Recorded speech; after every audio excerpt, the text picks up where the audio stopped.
예, 오늘 우리에게 주실 하나님 말씀은 누가복음 1장 57절에서 66절까지 말씀입니다. 자, 우리가 이게 신앙생활을 하다 보면은 늘 이제 방해가 되는 게 믿음 자체에 대해서 심해질 때가 있습니다.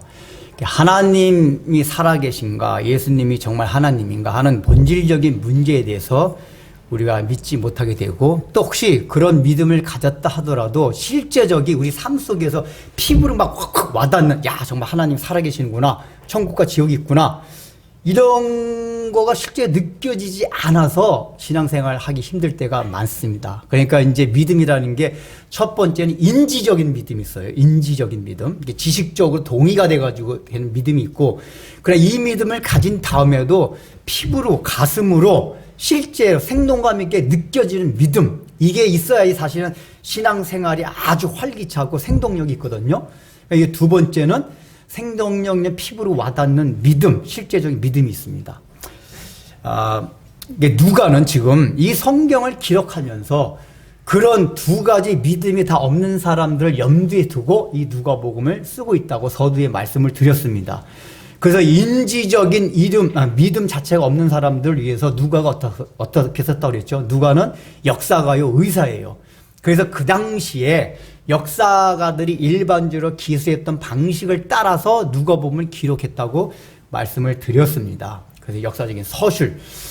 이제 그것 가운데 하나가 뭐가 있냐면은 다른 공관복음이나 요한복음은 예수님의 탄생이 바로 나오는데, 누가복음은 우리가 계속 살펴왔던 것처럼 예수님 탄생 이전의 세례 요한에 대한 탄생과 그 과정을 굉장히 자세하게 기록을 하고 있습니다. 이것이 왜 그렇다고 그랬죠? 일단은 이게 뭐냐, 예수님의 탄생은 일반 4대 성인의 탄생과 달라요. 일반 4대 성인들은 이게 탄생 가운데 이게 초자연적인 그런 기사가 없어요. 그분들이 업적이 한 게 훌륭하기 때문에 성인으로 추앙받는 건데, 예수님만이 탄생서부터 시작해서 마지막 때까지 초자연적인 일들이 굉장히 많단 말이에요. 근데 우리가 인지적으로 자체고 그런 초자연적을 믿기가 너무 힘들어요. 특별히 예수님의 태어남, 동정녀로 탄생했다는 거, 처녀가 남자와 관계하지 않고 성령으로 잉태됐다는 사실을 너무 믿기가 힘들단 말이에요. 이런 건 신화 같은 데만 나오는 얘기란 말이에요. 그래서 누가가 그게 신화가 아니라는 걸 해주기 위해서, 보통 신화는 어떻죠?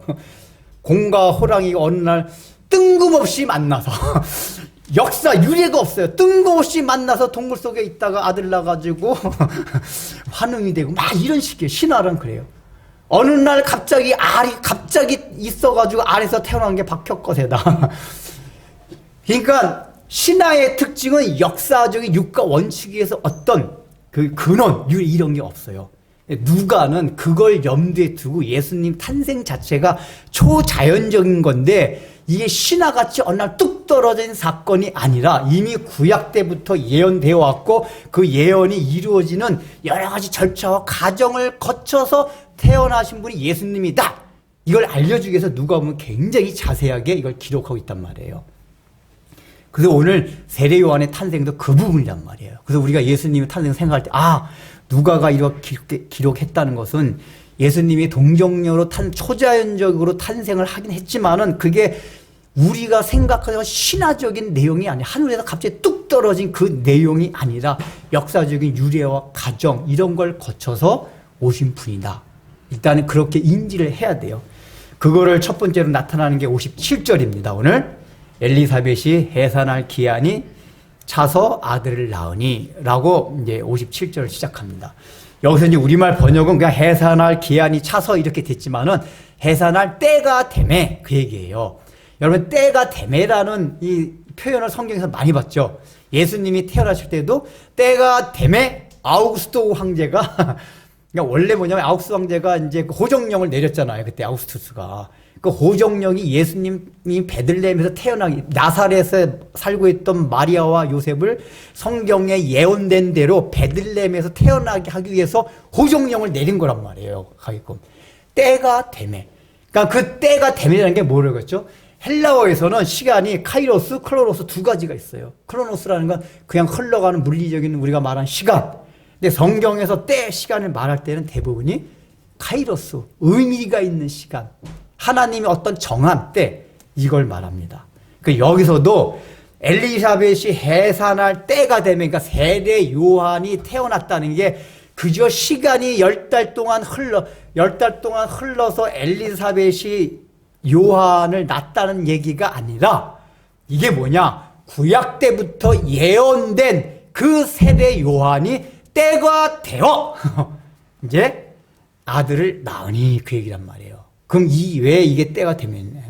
구약 성경에는 예수님뿐만 아니라 세례 요한에 대한 예언도 나와요. 이사야 40장, 그냥 시간 관계상 찾지 않고 제가 읽겠습니다. 40장 3절에 보면 외치는 자의 소리가 있어 너희는 광야로 나가봐라. 광야에서 그가 여호와의 길을 예비할 것이라. 이런 식으로 시작해가지고, 원래 이사야서가 메시아에 대한 예언이 굉장히 많은 성경인데 그 가운데서 세례 요한에 대한 이게 나와요. 외치는 자, 광야에서 외치는 자의 소리가 있어 그가 주의 길을 예비하노라. 그게 누구죠? 세례 요한이란 말이에요.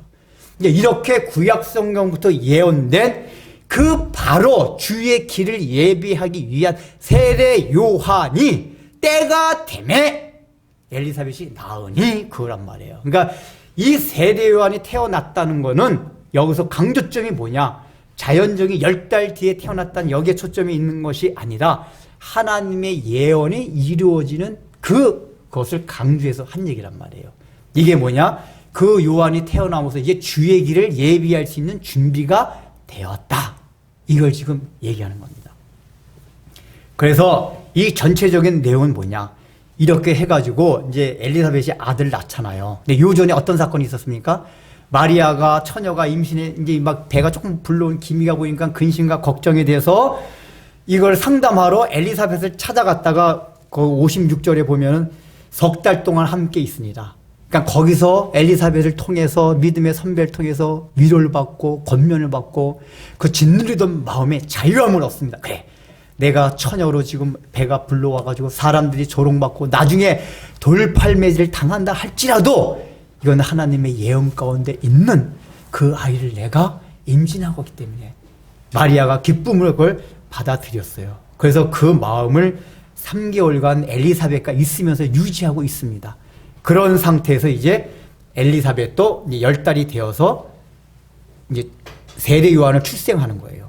근데 이게 출생하게 되면은 여기 친족들이 다 친족과 주변의 이웃들이 몰려왔다 그랬어요. 이제 유대인의 중문동 지방의 사람이 특성상 뭐 잔치를 보는 게 몰려오는 특성이 있긴 있어. 우리나라보다 더해요.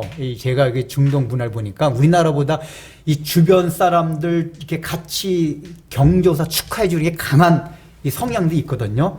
근데 특별히 지금 엘리사벳 같은 경우는 어떤 경우죠? 원래 나이가 들어가지고 생리가 끊어져서 아이를 못 낳았었는데 갑자기 임신을 했단 말이에요. 그러니까 집안에 굉장히 경사가 난 거예요. 이 사가랴 엘리사벳 집안은 제사장, 그 당시 제사장 지문이 귀족 가문입니다. 그 가문에 자식이 없다는 얘기는 하나님으로 저주받지 않았나라고 생각할 수밖에 없었는데 아이가 낳았다는 건 집안의 경사였어요. 그러니까 이제 친척들이 더더욱 아이가 태어났는데 그 아이가 못날 아이였기 때문에 더더욱 경사가 나서 막 찾아온 거예요. 찾아와가지고 야, 이제 아이가 태어날 거야. 이름을 뭐라 할까? 이제 지금 사가랴는 어떤 상태죠? 벙어리예요. 그때 성서에서 제사를 지낼 때 너 아내가 아이를 가질 것이다 믿지 않아가지고 벙어리가 됐잖아요. 그 징계로 또 벙어리가 되어가지고 아직까지 말을 못하고 있어요. 듣지도 못하고. 그러니까 부인인 엘리사벳한테 야, 이제 너 곧 날 건데 아이 이름을 뭐로 할 거냐? 이제 그 당시의 풍습은 아이의 이름을 아버지, 할아버지 이름으로 많이 했대요. 안 그러면 자기의 친족 가운데서 아주 뛰어난 업적을 남긴 사람이 있으면 그 사람의 이름을 하거나 보통 이제 아버지, 할아버지 해가지고 사가랴 2세, 사가랴 3세 이런 식으로 이름을 많이 붙였어요. 그만큼 이 사람들이 혈통을 중요시 여기고 혈통 가운데서도 아주 업적이 뛰어난 그 사람을 이 아이한테도 대대로 이어가게 하겠다 하는 이제 그 마음은 이제 그렇게 지었거든요. 그러니까 이 친척들이 당연히 야, 너희 아버지, 너 남편 훌륭한 사람 아니냐? 왜 사가랴가 제사장인데 의로운 사람이라고 했잖아요. 이 얘기 뭐냐면 다른 사람들로부터 칭찬도 받고 제사장의 직분을 잘 수행했던 귀족 명문 가문으로서 그걸 잘 지켰던 사람이란 말이에요. 그러니까 너희 아버지 정도만 훌륭하니까 사가랴라는 이름을 지어라. 이렇게 얘기를 하는데 갑자기 엘리사벳이 아니요. 사가랴가 아니고요. 요한. 지금 태어날 이름은 요한이라 해야 됩니다. 이렇게 얘기를 하는 거예요. 그러니까 친척들이 의아한 거예요. 아니 무슨 소리냐. 너희 집 가문, 너희 집 이 내력 중에 요한이라는 이름이 한 번도 없지 않았느냐. 어째 요한이라고 하려고 하냐. 그게 왜냐하면 그 당시에 관습에서는 굉장히 놀라웠던 일입니다. 요즘도 보면은 이렇게 행렬 따라서 이름 짓는 분들 있잖아. 요번에도 충렬이 걔네들 진규 보니까 이름 바꿨구나. 규진이 충렬이가 자기가 이름 짓고 싶은데 그 충렬의 아버님이 행렬 굉장히 중요시 여기시는 분인가 봐요. 항렬 죄송합니다. 제가 그냥 이해하고 들으세요. 이거 항렬. 그 중요시 여기는 분이라서 그거 엄청 막 스트레스 받았다 그러더라고요. 그러니까 요즘은 이제 사회가 이렇게 민주화되고 개인주의가 많이 돼가지고 그걸 많이 하지 않음에도 불구하고 충렬이가 그렇게 스트레스를 받을 정도로 그 정도거든요. 근데 이 당시 사회 속에서는 이게 아주 고착화된 문화와 간습이었단 말이에요. 그러니까 한 집안에서뿐만 아니라 그 문화와 간습을 따르지 않으면 그 사회에서 이렇게 매장당하고 왕따당하는 그런 이 사회 구조 속에서 이름을 거부한다는 게 굉장히 힘든 거거든요, 일단은. 근데 엘리사벳이 아니 사가랴 말고요, 요한 이렇게 쓰니까 친척들이 놀란 거야. 아니 무슨 소리야 지금. 그러니까 마지막 결정권자 누구냐면 아버지한테 있었거든요. 그러니까 사가랴가 지금 말을 못하고 듣지 못하니까 글을 써가지고 야 사가랴 네 부인이 태어날 아이 이름을 너희 집에 이름도 없던 요한이라고 이름 지라고 하는데 야 그게 말이 되냐? 그래서 너 이름 말해봐. 그러니까 그 사가랴도 서판을 가져오라 종이를 가져오라 해가지고 딱 이름을 써요. 뭐라고 씁니까? 요한. 그런데 요한만 쓰는 게 아니라 반드시 태어날 여기 이제 원어상의 뜻이 그거예요. 태어날 아이의 이름은 반드시 요한이라고 해야 된다. 이렇게 종이에다 적은 거예요. 그러니까 아버지가 그렇게 딱 쓰니까 친척 다 이게 뭔 일이야? 아버지가 그렇게 얘기했으니까 일단 아버지가 결정권자이기 때문에 할 수 없다. 그렇게 하니까 그 다음에 어떤 일이 벌어졌습니까? 사가랴가 요한이라고 이름을 지어라 하고 딱 쓰면서 그 다음에 일어난 현상이 뭐죠? 사가랴 입이 열렸어요. 벙어리였는데 징계를 받아서 벙어리가 됐었는데 입이 열리고 귀로 듣게 됐어요. 그러니까 아마 이제 사가랴가 그동안에 자초지종을 얘기했겠죠. 왜 요한이라고 해야 되냐? 그 성서에서 하나님의 사자로부터 받은 그 계시들을 나이가 들었지만 아기 낳을 거고 그 아이의 이름을 요한이라 하라. 이런 얘기를 했겠죠, 이제. 그러니까 이 사람들이 그걸 다 기이 여겨 이 아이가 장차 어찌 될까? 세대 요한은 이제 많은 사람들도 주목받고 임신했을 때도 주목받고 태어났고 주목받고 자라난 애예요, 아이가. 이렇게 주목받고 이제 이 주의 손이 함께 합니다. 이렇게 이제 본문을 끝냅니다. 그러면은 이 본문을 통해서 아까 제가 서두에 말씀드렸던 누가가 이 본문 가운데서도 아까 인지적인 믿음을 우리에게 주고자 함이 있었고 또 하나는 우리가 살아가면서 실제적으로 피부로 느끼는 믿음을 갖게 하려는 의도가 있었다고 했잖아요. 아까 인지적인 믿음은 이 글 쓰는 형식 가운데서 말씀을 드렸어요. 역사, 유래, 하늘에 뚝 떨어진 신화가 아니다. 그러니까 적어도 우리는 오늘날 역사기로 익숙해지기 때문에 이런 본문을 보다 아무 생각 없이 보지만은 그 당시 사람들이 이 글을 볼 때는 이게 역사적인 기록 형식이기 때문에 이게 역사적인 기록이다. 이걸 느끼고 인지적으로도 이걸 믿었다 그 얘기예요. 그럼 그 다음에 두 번째가 그거예요.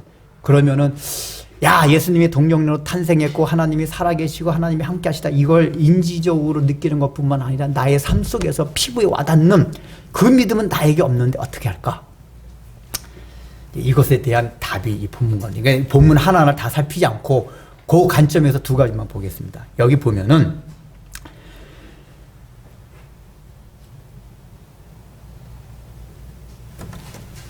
조금 전에 말씀드렸듯이 사가랴가 어떻게 해서 입을 열었죠? 요한이라는 이름을 딱 결정해서 보여줬을 때 반드시 요한이라고 이름해라 라고 했을 때 바로 입이 열렸다 그랬어요. 그러니까 하나님이 열게 하셔도 여러 가지 이게 시간 차 두고 열게 하실 수도 있잖아요. 근데 왜 굳이 딱 바로 요한이라고 이름시라고 결정한 다음에 열게 하셨나 그 얘기예요. 자, 이거는 벙어리 된 게 원인이 뭐라고 그랬죠? 지금 너 아내가 생리가 끊어서 아이를 못 낳게 됐지만은 하나님의 능력으로 아이를 낳게 될 것이다. 근데 사가랴 믿었습니까? 안 믿었습니까? 못 믿었어요. 그게 뭔 말이에요. 우리 아내 치면 아이 못 낳아요. 근데 그때 그걸 못 믿어서 못 믿은 그걸로 징계를 받아요. 물론 그 징계가 표면적인 건 그렇지만 영적인 의미 설명드렸죠. 기억나시나요? 나팔 불고 제가 말했잖아요. 구약성경 제사제도. 이건 지나가고 어쨌든 간에 표면적으로는 징계를 못 믿은 거에 대한 징계로 벙어리가 됐어요. 근데 사가랴가 그 10달 동안 얼마나 마음의 묵상을 많이 했겠어요. 처음에 그 말을 믿지 못했겠죠. 근데 점점 자기 부인의 배가 불러와요. 야, 이게 하나님의 사자가 한 말이 진짜였구나. 계시가 진짜였구나. 그러면 믿음이 생겼겠죠. 그러면서 사가랴가 구약 성경에 많은 예언된 말씀을 묵상했을 거예요. 왜냐하면 그걸 알 수 있는 게 사가랴가 입이 열리자마자 딱 한 말이 뭐죠? 여기 보면은 64절 같이 읽어보겠습니다. 64절 시작. 하나님을 찬송하니. 보통 말을 10달 동안 여러분 10달 동안 듣지도 못한 말을 못하다가 갑자기 확 들려서 말을 한다고 가정해 봅시다. 가장 하고 싶은 말이 있을 거 아니에요. 시원해, 한다든지, 여러 가지 자기 마음에 굉장히 간직했던 것들 했을 거예요. 엘리사벳! 이러든지. 근데, 아니면, 이제 너가 아들을 낳는다! 이렇게 해야 되는데, 말이 뚫리자마자 한 게 뭐냐? 하나님을 찬송하니. 이 얘기가 뭐냐? 10달 동안 그 사가랴의 마음 가운데는 하나님을 찬송할 수 있는 묵상들이 계속 누적돼 있던 것들이에요. 그러니까 툭 터지면 하나님 찬양.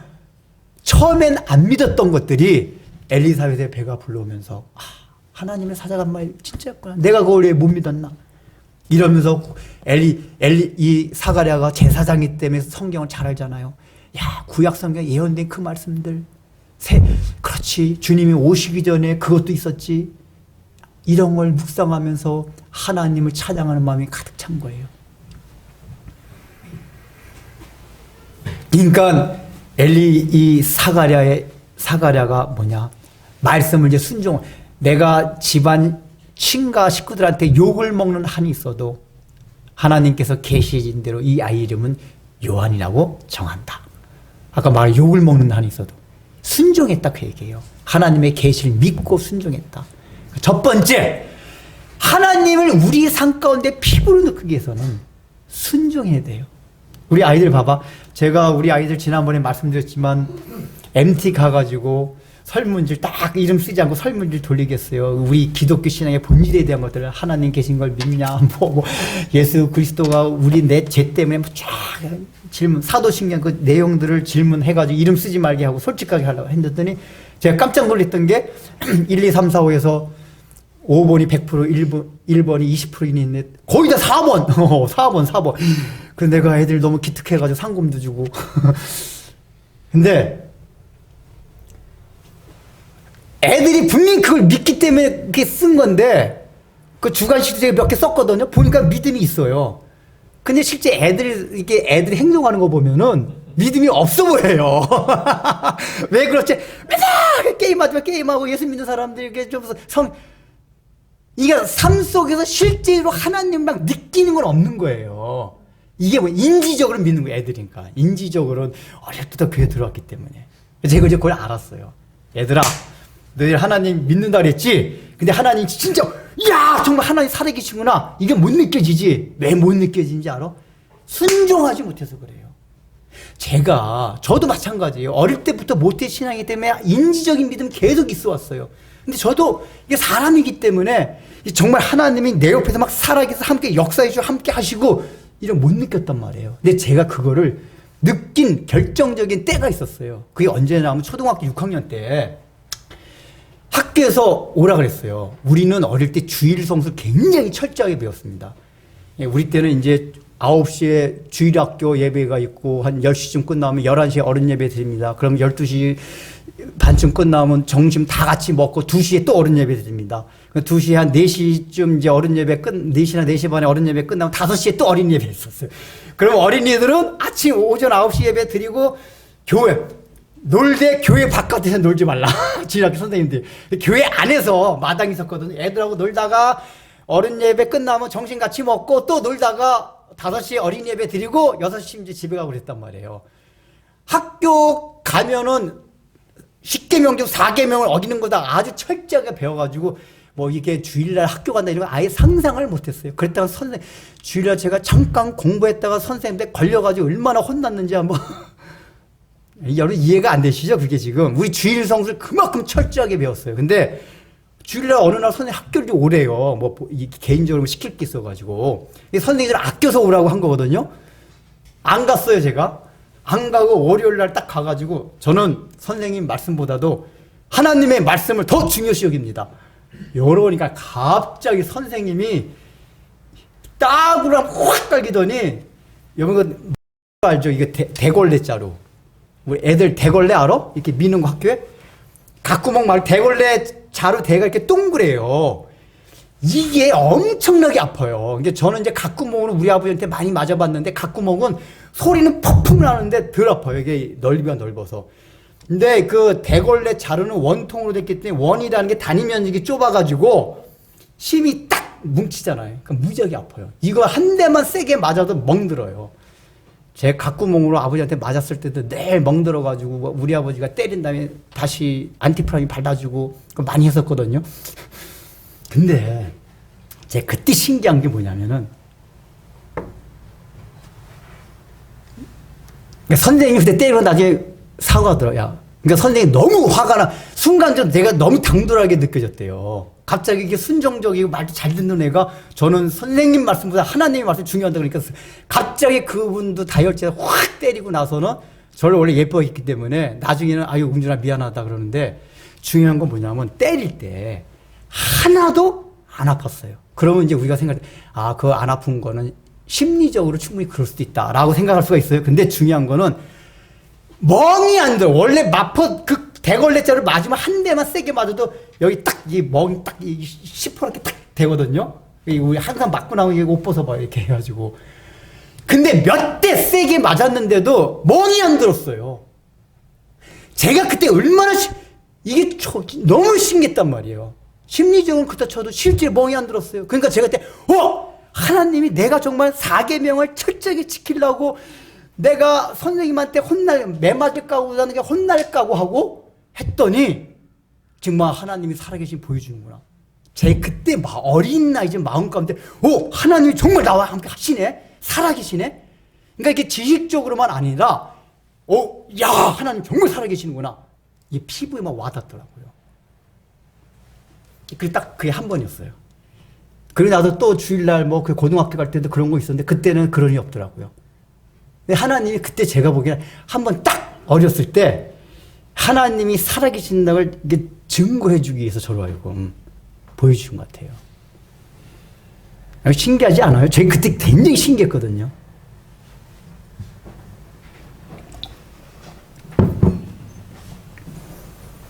그리고 그러니까 하나님의 말씀은 정말 순종하면은 나한테 어려움이 있는 것 같아도 살아계신 하나님 느낄 수가 있구나. 얘들아, 네가 살아계신 하나님 느끼려면 어떻게 해야 돼? 하나님 말씀을 순종을 해야 돼요. 순종. 순종 안 하면 지식적인 믿음에서 맨날 있는 거예요.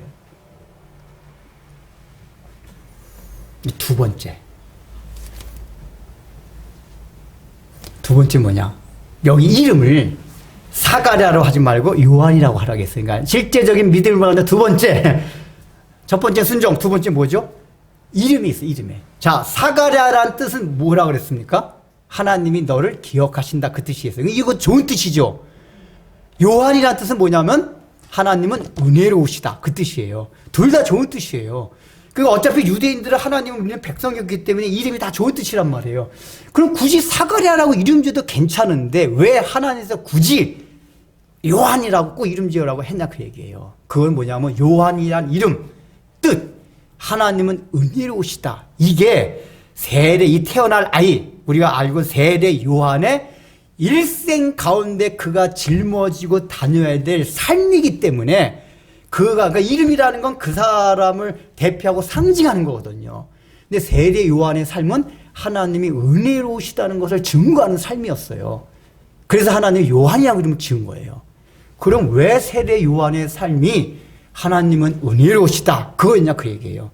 우리가 생각할 때 여러분 세례 요한의 한번 이게 상황을 봅시다. 세례 요한이 어떻게 했죠? 예수님을 이렇게 안아주시고 품어주시고 많이 했잖아요. 세례 요한은 어떻게 했죠? 마태복음 보세요. 이 독사의 새끼들아. 지금 도끼가 나무 위에 놓여졌으니 회개하지 않는 자마다 다 불에 꺾여서 불에 던지우리라. 어마무시한 설교들을 했어요. 아, 그게 하나님이 은혜로우신 겁니까? 은혜랍다는 건 뭐지? 은혜라는 건 뭡니까? 성경적으로 은혜의 뜻은 뭐냐면 공짜로 받는다 그 얘기예요. 내가 자격이 없는데 공짜로 얻는 선물, 이게 은혜예요. 그러면은 아니 세례 요한은 그 당시에 특별히 지도자층들 바리새인들이 하면서 이 독사의 자식들아 너희가 회개하지 않으면 하나님의 나라를 유업으로 얻을 수 없느니라 막 했단 말이에요. 이거는 하나님 뭐 공짜로 주시는 것 같지 않고 막 근데 죄 회개해야지 막 그래야 된단 말이에요. 회개를 해야만 되는 것 같다. 그럼 왜 세례 요한의 이미 우리가 생각하는 세례 요한의 이미지와는 다르냐 그 얘기예요.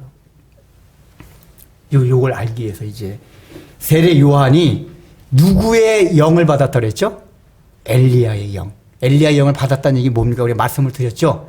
엘리야의 심령과 엘리야가 했던 능력을 가지고 이 땅에 왔다 그 얘기예요. 그걸 가지고 주의 길을 그러니까 엘리야의 능력으로 와서 주의 길을 준비한다 그 얘기예요. 이 얘기 뭐냐? 예수님이 이 땅에 오시기 위해서는 세례 요한이 예수님의 길을 준비해야 됐는데 예수님의 길을 준비하기 위해서 필요했던 게 구약시대 때 엘리야라는 선지자가 했던 일을 해야 돼요. 근데 그 엘리야의 선지자가 했던 일이 결과적으로 은혜로운 일인데 실제적으로 어떤 일을 했느냐? 자, 여러분 엘리야가 했던 일이 뭡니까? 대표적인 게 바알의 선지자들과 싸웠어요. 그렇잖아요? 바알의 선지자가 싸웠단 말이에요. 그리고 하늘로 올라갔어요. 바알의 선지자가 싸우고 그것을 다 파괴시키고 유일하게 하늘로 죽지 않고 그대로 올라갔어요. 그러면 보세요. 바알의 선지자가 싸웠다는 얘기 뭡니까? 그 당시에 모든 이스라엘은 바알 우상 숭배에 다 익숙해져 있었어요. 우리는 이런 거를 늘 뭐 부처를 믿는다든지 저 나무 고목나무 심내 뭐 어디 저 나무 앞에 가서 막 절한다든지 이런 거를 생각하는데 그게 아니에요. 이건 제가 누누이 강조했잖아요. 구약에서 바알 우상 숭배라는 건 뭐냐? 그 당시에 이스라엘 백성들이 주일날만 되면 교회에 다 갔어요. 성전에 갔어요. 근데 성전에 가면 늘 듣는 얘기가 뭐냐? 율법을 보세요.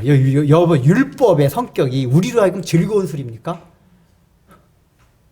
당장 십계명부터 부모를 안식일 교회 거룩히 지켜라, 부모를 공경하라, 도적질 하지 말라, 살인하지 말라, 간음하지 말라. 우리의 본성과 상관없는 도덕률들, 쉽게 말하면 도덕, 이런 걸 성전에 가면 원래 그런 걸 가르치는 거란 말이에요. 그러니까 교회 가면 우리의 본성과 안 맞는 얘기들. 근데 우리가 좋아하는 건 뭐죠? 야, 예수 믿으면 돈 많이 벌어. 예수 믿으면 공부 안 해도 공부 1등한데 예수 믿으면 병 걸리는데 병이 난대. 이런 게 우리의 본성상 맞아요. 그러니까 그 당시에 바알 신이 약속했던 게 그거예요. 바알 신은 풍요와 다산의 상징이었어요. 그러니까 이스라엘 백성들 생각할 때, 야, 주일날 성전에 가서는 맨날 뭐 안식일 지켜라, 뭐 해라, 맨날.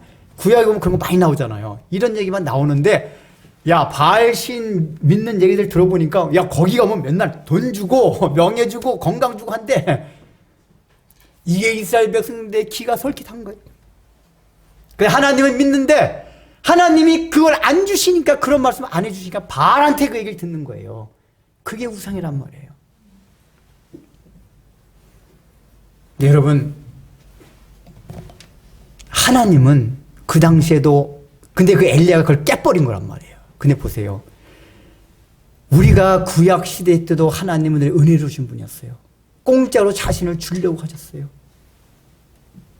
근데 이스라엘 백성이 안 받아들였어요. 제가 하나 비유를 들어볼게요. 그 전에 어느 인터넷에서 글을 읽었는데 어느 초등학생이 글을 쓴 거예요. 선생님은 공짜가 없다. 아마 선생님이 그렇게 교훈한 것 같아요. 얘들아, 세상에 공짜는 없다. 반드시 대가가 있다. 그러니까 공부 열심히 해라. 뭐 제가 볼 때 선생님이 그런 의도로 하셨겠죠? 너희들이 공짜로 로또같이 공부 잘하는 법 없어. 열심히 해야 돼. 고진감래. 뭐 이런 좋은 뜻으로 해줬겠죠. 이제 하여간. 어쨌든 그 내막은 모르겠는데 하여간 선생님은 공짜가 없다 했는데 내가 보기엔 공짜가 너무 많다. 그 아이가 쓴 글에 그래요. 그러니까 아이의 눈에 맞춰서 아이의 관점에서 굉장히 통찰력 있는 애 같아요. 그래서 공짜로 얻는 거를 여러 가지 열고 했는데 이제 제가 딱 기억나는 게 몇 가지가 있는데 뭐냐. 공기로 숨 쉬는 거. 이건 어른들도 알고 있죠. 그죠? 근데 어른들은 공기로 숨 쉰다는 거 공짜로 알고는 있는데 감사하진 않아요. 근데 그 아이는 공기도 공짜. 숨 쉬는 거. 두 번째, 개미를 맨날 관찰할 수 있는 거. 얘가 이제 개미 곤충을 좋아했나 봐요. 그러니까 맨날 개미 이렇게 지나다니는, 저도 어릴 때 가끔 그 기억이 나는데 개미 굴 막 보면서 개미 관찰하는 것도 공짜! 그거 돈 주고 하는 거 아니잖아요. 이 세 번째가 너무 재밌어요. 나이 먹는 거 공짜. 야, 이 아이의 통찰력이. 여러분들, 저는 제일 세 번째가, 여러분, 나이 먹는 게 공짜라는 사실 생각해 본 적 있어요? 이 아이의 눈에서 나이 먹는 거 공짜. 근데 보세요. 이를테면은 공기 마시는 거, 개미 관찰하는 거, 그건 이제 어른들도 공짜라고 해도 그 왜 공짜로 이렇게 딱 느껴지지가 않죠? 그거 한다고 별 유익이 없어요. 그렇잖아요. 개미 관찰한다고 돈이 나옵니까? 나오는 게 없잖아요. 거기에다가 나이를 먹는 거는 공짜로 줘도 싫어요. 나이 먹는 건 돈을 줘도 싫어요. 그죠? 돈 주고 받고 싶어요. 그렇잖아요. 근데 초등학교 애들, 요즘은 애들이 바뀌었나 보는데, 초등학교 애들 나이 먹는 거 좋아하잖아요. 아, 괜히 이렇게 뽀개고 싶어가지고, 막 이러려고 나이 먹는 거 좋아해요. 그러니까 얘한테는 나이 먹는 게 좋으니까, 나이 먹는 거 공짜라는 게 확 인식이 되는 거예요. 애한테는. 근데 어른들은 나이 먹는 게 싫으니까, 안 좋으니까, 그게 공짜지만 공짜라 인식이 안 돼요. 이 차이점을 아셔야 돼요. 그러니까 이제 우리가 어떤 것을 공짜로 얻을 때 이 아이의 글에서 배우는 게 그거예요. 이 공짜로 얻어지는 것 자체가 내가 추구했던 거고 그걸 통해서 내가 기쁨과 즐거움을 얻을 수 있는 거면 와, 공짜다 하는 거를 느껴요. 근데 그걸 느끼지 못하거나 아니면 나이 먹는 것 같이 더 싫거나 그러면 공짜라도 싫거나 아예 공짜라는 의식 자체를 안 하고 산다 그 얘기예요. 네. 하나님이 그렇다고 얘기해요.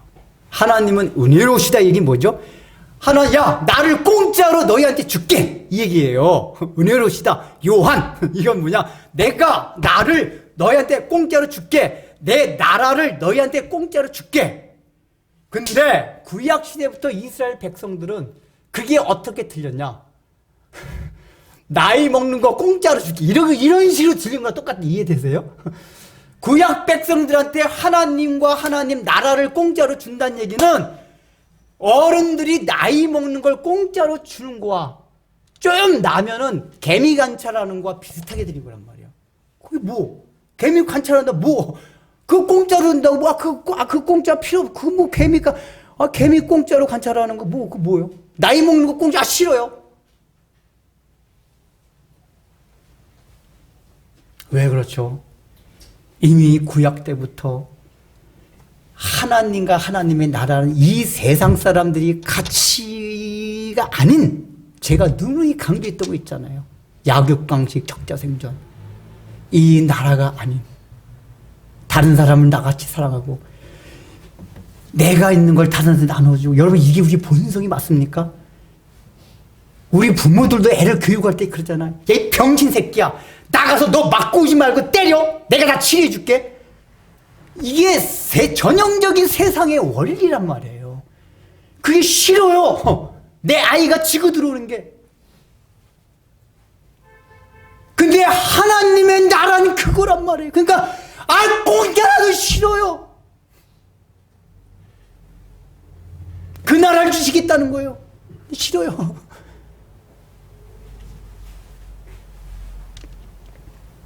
하나님, 그러지 말고요. 제가 공짜는 아니고 조금 보태줄 테니까, 조금 보태줄 테니까, 명예 좀 주고, 권력 좀 주고, 돈 좀 주고, 건강 좀 주고, 공부 잘하는 거 좀 주고, 이런 거 좀 주십시오. 내가 5천 원만 투자할 테니까, 한 5억 정도 로또 하나, 로또가 5억인가요? 20억인가? 하나 해주세요.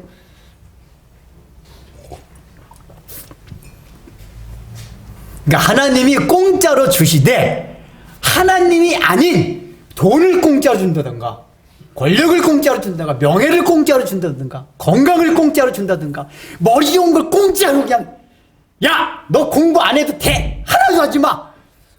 그냥 1등 할 거야 공짜로. 공부를 열심히 해서 공부 잘하는 건 공짜가 아닙니다. 근데 야! 공부 안 해도 돼? 하지 마! 시험 앞두고 공짜로 내가 1등 줄게. 이러면 우리가 얼마나 좋을까요? 아유, 우리 하나님. 근데 하나님 그런 걸 공짜로 안 주시고 하나님 당신 자체를 공짜로 주셨어요. 근데 하나님이 어떤 분입니까? 거룩하신 분이에요. 공의로우신 분이에요. 사랑 있는 분이에요.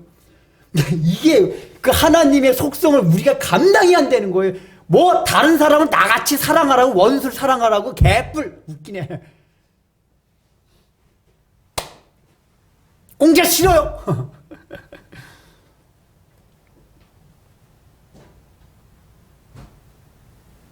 그래서 이스라엘 백성들은 하나님이 은혜로우신 걸 요한을 안 받아들인 거예요. 그리고 바알을 찾은 거예요. 바알을 찾은 거예요. 그래서 엘리야가 한 일이 뭐죠? 그 바알 신상을 다 깨부셨다는 얘기는 이스라엘 백성들로 하여금 그걸 깨부수게 하는 걸 한 거예요. 그러고 나서 엘리야가 결국이 뭡니까? 세상을 땅을 떠나 하늘로 올라갔더라. 저는 그걸 물리적인 현상으로 할 때 생각하고 야, 나도 죽지 않고 엘리야 같이 살아서 뭐 병거 타고 하늘로 올라가면 얼마나 좋을까? 가끔가다 그런 기도도 한 적이 있었는데 지금 생각해보니까 어리석어요. 제가 누누이 말씀드렸지만 죽음이라는 커튼을 저는 늘 궁금한 게 이게 제가 죽음이라는 건 커튼이라고 그랬잖아요. 하나님의 이 세상에서 하나님의 나라는 커튼. 근데 가만히 생각해 보니까 죽지 않고 하늘나라 가는 것보다는 이렇게 한번 커튼을 딱 열어 제치는 그 순간 아유 너무나 보고 싶어요. 제가 딱 죽어서 영과 육이 분리해서 하나님의 나라를 딱 가는 그 순간 우와 그 커튼을 쫙 열지만 빛이 막 들어오는 그 순간 너무 보고 싶어요. 그래서 하나님 그 기도 안 합니다. 엘리야 같이 아니고 죽음을 통과해서 하나님의 나라로 가게 해주세요. 근데 엘리야가 그렇게 갔다는 건 물리적인 거기에 초점이 있는 게 아니라 상징적인 의미가 있어요. 뭐냐? 엘리야가 바알 신상을 깨고 하늘로 올라갔다 그 얘기예요. 이 땅을 떠나서 얘 뭐냐? 너희들이 여태까지 바알 신상을 통해서 추구했던 땅의 가치와 땅의 철학, 땅의 사고방식 이걸 떠나 하늘로 갔다. 바알 신상을 깨부쉈다는 얘기는 다른 말로 뭐냐? 땅을 떠나 하늘로 올라간 거다 그 얘기예요.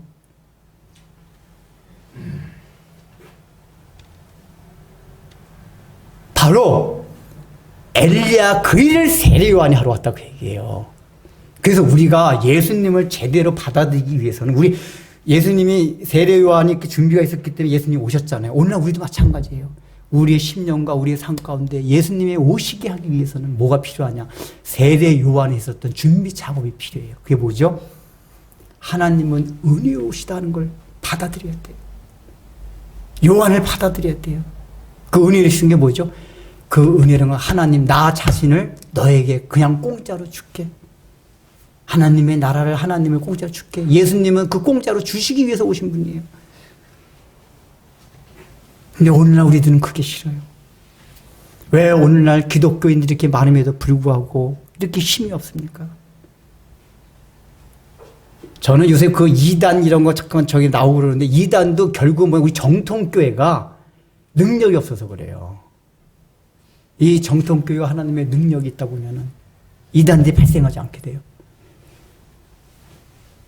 근데 오늘날 여러분 삶 가운데 과연 하나님의 능력을 믿고 하나님의 나라와 가치를 최고로 여기며 살아갑니까? 교회에 많은 사람들이 교인 다니고 있으면 다 바알을 추구해요. 그래서 세례 요한이 먼저 너희가 이것을 회개하라고 와서 막 촉구했던 거예요. 그래야지만 예수님을 받아들일 수가 있단 말이에요. 근데 회개라는 거는 단순하게 뉘우치는, 어떤 자기가 잘못한 걸 뉘우치는 게 아니에요. 성경에서 말하는 회개라는 거는 가던 길에서 돌이키는 걸 말해요. 그러니까 방향선회. 이게 회개예요. 성경에서 말하는 회개라는 건 방향선회. 아, 내가 어떤 거 잘못했는데 그거 용서해 주세요. 이게 아니에요. 즉, 이 얘기는 뭐죠? 그 당시에 많은 특별히 바리새인들, 종교 지도자들, 이 사람들이 하나님을 잘 믿는다고 하고 있었지만 이 사람들의 마음 가운데는 그 바알 신앙을 믿었던 그것들이 갖고 있었어요. 가치는 다 뭐죠? 세상의 돈과 권력과 명예와 이 세상의 눈에 보이는 것들을 사랑했어요. 그리고 그것들이 나에게 행복을 줄 수 있다는 가치를 가지고 살았단 말이에요. 방향을 선회한다는 얘기는 뭐냐? 그것들이 나에게 궁극적인 행복과 즐거움과 기쁨과 평화를 주지 못한다라는 생각을 갖게 되는 게 방향이 선회되는 거란 말이에요. 예수를 믿는다는 건 그거예요. 근데 우리는 오늘 거꾸로 예수님의 능력을 통해서 그거를 얻고자 해요. 세례 요한이 그것부터 깨부수는 거예요. 여러분들, 세상에 있는 게 아무것도, 오늘날도 세례 요한은 그 당시 설교했듯이 오늘날도 교회 강단에서 여러분 세상에 죄 짓고 살아보십시오. 죄 진 다음에 기쁨이 있습니까? 없어요. 궁극은 다 멸망이에요. 죄 짓는 것뿐만 아니라 우리의 삶 가운데 우리가 추구하던 모든 것들 다 추구해 보세요. 그래서 교회에서는 그런 소리를 자꾸만 해야 돼요. 세상의 가치를 갖고 사는 것이 행복하고 즐거운 것이 아니다. 그래서 그런 걸 통해 가지고 그렇구나. 인생이라는 게 내가 추구한다고 가졌다고 해가지고 행복할 것이 아니구나. 이것부터 얘기를 해줘야 돼요. 우리 개혁주의가 다른 게 그거란 말이에요. 그래서 그 마음 같아 예수님을 받아들일 수 있는 마음 상태가 될 때 예수님이 딱 증거하면은 100% 받아들이는 거예요. 근데 이런 상태가 안 된 상태로 오늘날 복음이 전해지고 회개 없는 믿음. 여러분 교리 시간에 다 배웠을 거예요. 회개와 믿음은 순서상은 논리적인 순서는 회개가 먼저고 믿음이 나시는 거예요. 근데 시간상으로는 같이 와긴 해요. 그러나 문제는 뭐냐? 회개가 있어야 돼요. 어떤 거요? 방향을 돌이키는 거. 여러분 우리 스스로 돌아보십시오. 여러분 왜 근심걱정에 짓눌리고 하나님의 살아계심을 느끼지 못하는지 아세요? 아직도 세상이 추구하는 이 가치가 나를 행복하고 즐겁고 기쁘고 평안을 줄 수 있다는 사고방식이 나를 지배하기 때문에 그래요. 이런 근심걱정도 그렇잖아요. 그것에서 떠나봐요. 떠나보면, 내려놓으면 그때부터 하나님 나라가 얼마나 좋은지를 알게 돼요. 사실 하나님의 나라 이것도 굉장히 관념적이에요. 근데 세상의 가치를 내려놓게 될 때 이게 관념적으로 뭐라고 설명할 수는 없는데 그렇구나. 그 하나님의 나라.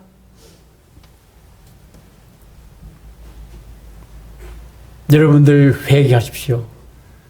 죄에서 돌이키십시오. 세례를 했던 여러분이 계속 죄 가운데 바알 신앙 가운데 있으면 여러분의 삶이 행복해질 줄 아세요? 절대 행복하지 않습니다. 이게 하나님의 말씀. 이거 교회 와서 이런 얘기 들어야 돼요. 세례 요한이 했던 얘기. 너희가 회개하지 않으면 도끼로 찍어서 불에 던지우리라. 그래서 미국의 대각성 운동 때 조나단 에드워가 지옥에 대한 설교를 엄청나게 한 적이 있어요. 복음을 예수님을 설교하기 전에 지옥이라는 게 얼마나 고통스러운 것이다.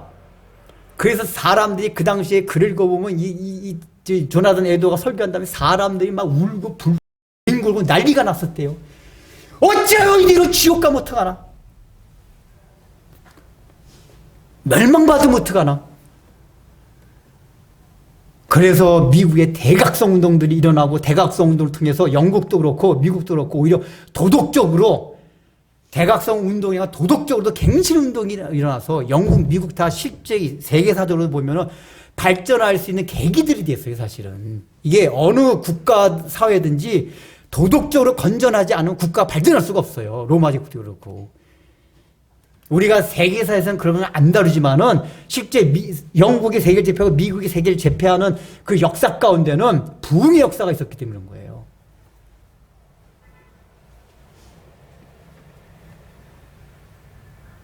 그래서 그거를 세상에 가치 있는 게 아무것도 아니라는 거예요.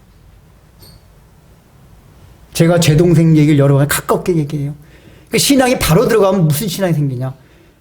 말씀드렸잖아요. 안 믿다가 너무 이제 의학적으로 고칠 수 없는 병에 걸리니까 마음이 겸손해진 거예요. 그 보이지 않던 하나님의 나라가 보인 거예요, 얘한테. 그러니까 그 전에 자기가 추구하는 것들이 아무것도 아닌 걸 깨달은 거예요. 그리고 나니까 신기한 게 뭐라 그랬죠? 그 전에 창세기 제가 이게 과학적으로 어떻다, 역사적으로 어떻다, 아무리 설명을 해도 자기 논리를 가지고 계속 반박을 했는데, 그다음부터 형 설명하지 않아도 돼. 나 이제 다 믿어져. 그예요. 가치가 바뀌었어요. 방향이 바뀌었어요. 회개가 된 거예요. 그리고 나니까 어떤 신앙관이 생기냐. 그때 한번 설명도 했잖아요. 우리 어머니가 꼭 하나님 낳게 하기를 기도한다니까. 어머니, 물론 우리가 낳기 위해서 기도해야겠지만 하나님의 뜻이 낳는 게 아니라면은 그걸 받아들이는 것도 믿음이 아니냐. 내가 놀랐어요. 우리가 사실 그런 신앙을 추구하는 건데 누가 말해주지 않았는데 내가 병이 낫고 안 낫건 하나님의 주권이고 낫기 위해서 기도해야 되지만 그 하나님의 주권을 받아들이는 게 믿음이 아니냐. 우리가 사실 그런 믿음을 가져야 되거든요. 근데 하나님이 낫게 해주시 않으면 하나님 없다? 어린 쓴 이런 식이에요. 그러니까 처음부터 제대로 회개된 신앙을 갖게 되면은 신앙 자체가 바로 서요.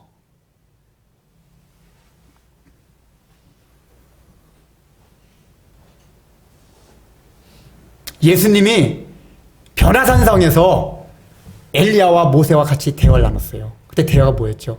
하나님의 나라에 관한 일을 하였더라. 그러면서 그 다른 말이 뭐였죠? 별세, 세상을 떠날 것을 얘기했더라 그랬어요. 근데 그 세상을 떠날 것은 이중적 의미가 있다고 그랬잖아요. 십자가의 죽으심으로서 세상 떠나는 의미 있지만은 그 이중적 의미가 뭐라고 했죠? 예수님의 십자가의 죽으심은 이 세상, 땅을 떠나기 위해서 십자가에 죽으셨다고 그 얘기해요. 땅을 떠나. 별세 신앙. 그러니까 우리가 예수 믿는다는 건 그거예요. 땅을 떠나는 거예요. 이 땅의 가치를 떠나는 거예요. 그래서 여러분들, 주님, 저도 하나님의 살아계심을 정말 믿고 싶습니다. 여러분, 땅의 가치가 변화되지 않으면 절대로 하나님 살아계신 걸 느낄 수가 없어요.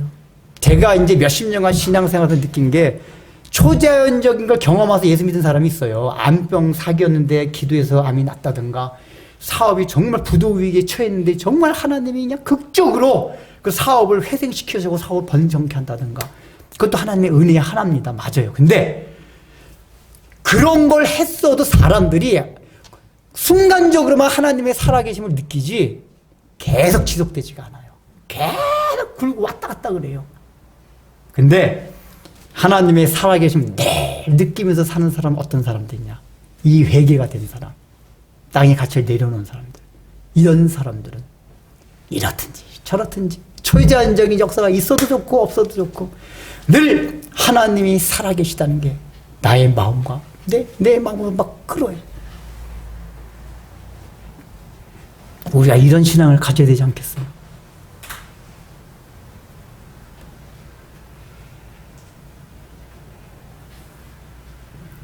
오늘 이 세례 요한의 이름을 통해서 우리에게 알려주시는 거, 얘들아 순종해라. 얘들아, 하나님은 은혜로우신 분이다. 하나님 자체를 너희에게 공짜로 주고 싶은데 너희들은 왜 그 공짜를 안 받으려고 하니? 그 보세요. 우리가 여러분 구원받았다는 게 실제로 감사합니까? 글쎄, 구원받았다고 하는데 구원받았다는 여러분 구원받았다고 감사하세요? 당장 왜 딱 까놓고 구원받았다는 거 감사하세요 일단은? 글쎄 구원받았다는 거 왜요? 구원받았다는 게 지금 우리가 땅의 가치를 가지면 그게 전혀 감사할 제목이 아니에요. 제가 눈을 망주하잖아요. 제가 너무 하나님께 감사하는 건 뭐냐? 내가 가치관이 변화됐다는 거. 야, 너무 내가 예수님 이 구원받았다는 게 내 가치관이 변화됐구나. 이게 얼마나 감사해. 근데 이거를 공짜로 얻었어요. 하나님이 나에게 이런 은혜를 주시다니. 세상 사람은 뭐가 있어야지만 행복할 줄 아는데 있어도 없어도 행복할 수 있는 이 마음을 주신 거. 이게 구원이란 말이에요. 이게 얼마나 감사한지 몰라요.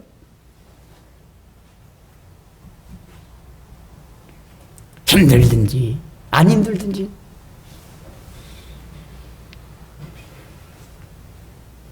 이러나 저러나 그러면 하나님 다 은혜를 주십니다. 더 육신적으로도 제가 결혼할 때 30평짜리 처음에 원치도 않게 얻어가지고 집사람한테 한 약속이 있어요. 우리가 앞으로 살아갈 때 30평 이상 살아갈 가능성은 거의 없다. 30평가 다 밑에 갈 것이다. 제가 돈도 하나도 없고 그러니까 그것도 다 돼. 근데 30평에서 살다가 10몇 평짜리로 가도 감사할 수 있느냐? 딱 물어보니까 감사할 수 있대요. 그래서 그때 할 수 없이 30평짜리 얻은 거거든요. 그것뿐 나온 게 없어서. 나중에 보니까 감사하더라고. 그래서 그래. 그때 내가 처음으로 결혼 잘했다.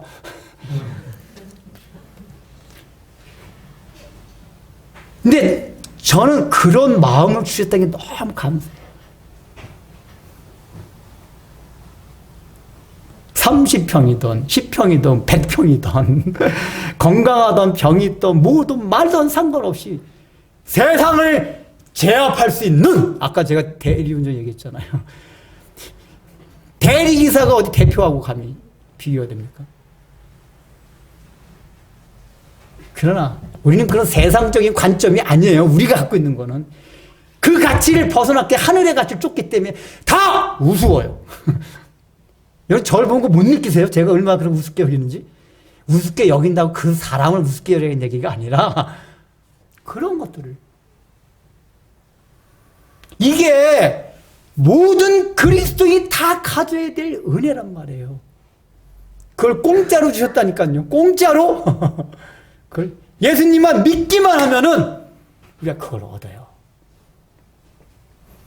오늘 이 세례요한의 은혜가, 복기 여러분 삶 가운데 넘쳐나기를 주의 이름으로 축원합니다.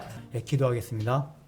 주님, 참으로 우리가 살아가는 이 세상 가운데서 우리의 육신상 오감으로만 느낄 수 없기 때문에 보이지 않는 하나님, 보이지 않는 하나님의 나라를 추구하고 그것을 통하여 행복을 가질 수 있다고 생각하지 못하는 저희의 어리석음들, 완악함 때문에 우리가 교회를 다니고 예수를 믿는다고 하지만 제대로 된 복음, 정말 제대로 된 예수님을 영접하지 못하고 살아가던 때가 얼마나 많이 있었고, 오늘날 우리 그리스도인이라고 이름 칭하는 자들 중에 그런 그리스도인이 얼마나 많이 있습니까? 분명히 예수님이 오시기 전에 세례 요한이 와서 그 준비 작업을 해야 했던 것처럼 오늘날 우리의 심령 가운데, 우리의 삶 가운데 예수님이 오시게 하기 위해서, 예수님이 오셔서 우리의 삶에 많은 능력과 평화와 기쁨을 주기 위해서는 참으로 우리가 하나님의 은혜로우시다는 그 하나님 자체를 공짜로 주신다는 것을 우리 마음에 받아들임으로써 세상의 가치, 내가 그것이 있어야만 즐겁다고 생각하고 행복하다고 생각할 수 있는 그런 가치에서, 생각에서 마음을 돌이켜 하나님의 나라에 대한 소망과 생각과 꿈을 가지며 그것을 통하여 주님께서 우리에게 주시고자 했던 영원한 복을 다 얻게 하여 주옵소서. 우리 살아가면서 우리 마음에 그 완악한 것들, 나의 생각, 내 주변에서 유혹하는 모든 죄악들, 우리가 얼마나 그런 완악함이 있는지 모르겠습니다.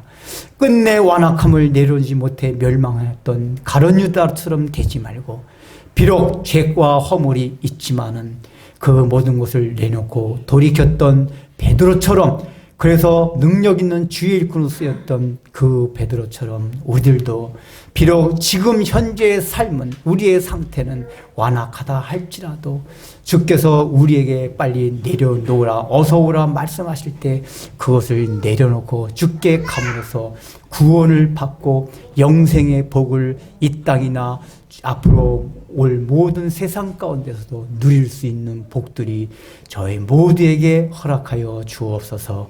예수님의 이름으로 기도드립니다.